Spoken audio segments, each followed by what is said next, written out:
Albert Einstein once said, everybody's a genius. But if you judge a fish by its ability to climb a tree, it will live its whole life believing that it is stupid.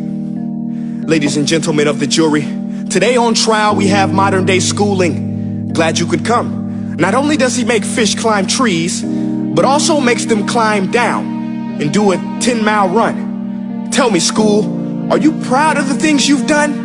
Turning millions of people into robots, do you find that fun? Do you realize how many kids relate to that fish swimming upstream in class, never finding their gifts, thinking they are stupid, believing they are useless? Well, the time has come, no more excuses. I call school to the stand and accuse him of killing creativity, individuality, and being intellectually abusive.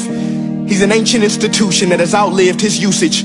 So, Your Honor, this concludes my opening statement, and if I may present the evidence of my case, I will prove it. Proceed. Exhibit A. Here's a modern day phone. Recognize it? Here's a phone from 150 years ago. Big difference, right? Stay with me. Here's a car from today, and here's a car from 150 years ago.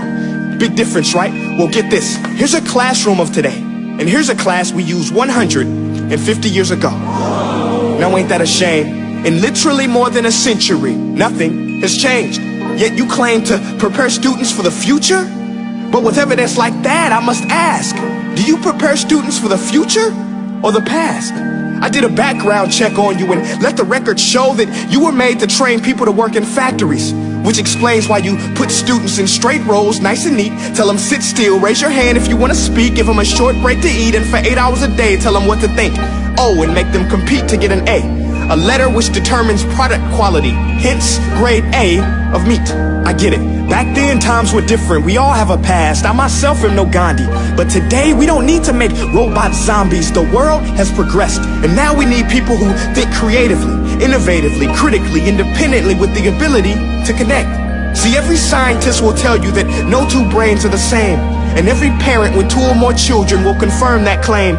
So please explain why you treat students like cookie cutter frames or snapback hats, giving them this one-size-fits-all crap. Watch your language. Sorry, Your Honor, but if a doctor prescribed the exact same medicine to all of his patients, the results will be tragic. So many people will get sick, yet when it comes to school, this is exactly what happens. This educational malpractice, where one teacher stands in front of 20 kids, each one having different strengths, different needs, different gifts, different dreams, and you teach the same thing the same way?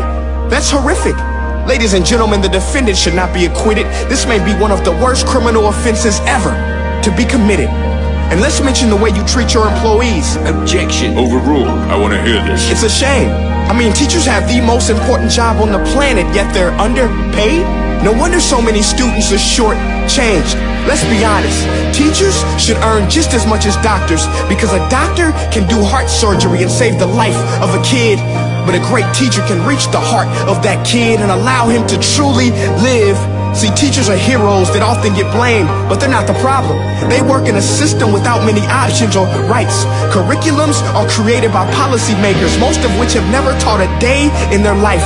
Just obsessed with standardized tests. They think bubbling in a multiple choice question will determine success. That's outlandish. In fact, these tests are too cruel to be used and should be abandoned, but don't take my word for it. Take Frederick J. Kelly, the man who invented standardized testing, who said, and I quote, "These tests are too cruel to be used and should be abandoned." Ladies and gentlemen of the jury, if we continue down this road, the results will be lethal.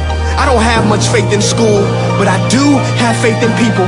And if we can customize healthcare, cars, and Facebook pages, then it is our duty to do the same for education, to upgrade it, change it, do away with school spirit, because that's useless. Unless we're working to bring the spirit out of each and every student, that should be our task. No more Common Core. Instead, let's reach the core of every heart in every class. Sure, math is important, but no more than art or dance. Let's give every gift an equal chance. I know this sounds like a dream, but countries like Finland are doing impressive things. They have shorter school days. Teachers make a decent wage. Homework is non-existent, and they focus on collaboration instead of competition. But here's the kicker, boys and girls. Their educational system outperforms every other country in the world. Other places like Singapore are succeeding rapidly. Schools like Montessori, programs like Khan Academy, there is no single solution. But let's get moving, because while students may be 20% of our population, they are 100% of our future. So let's attend to their dreams, and there's no telling what we can achieve. This is a world in which I believe, a world where fish are no longer forced to climb trees. I rest my case.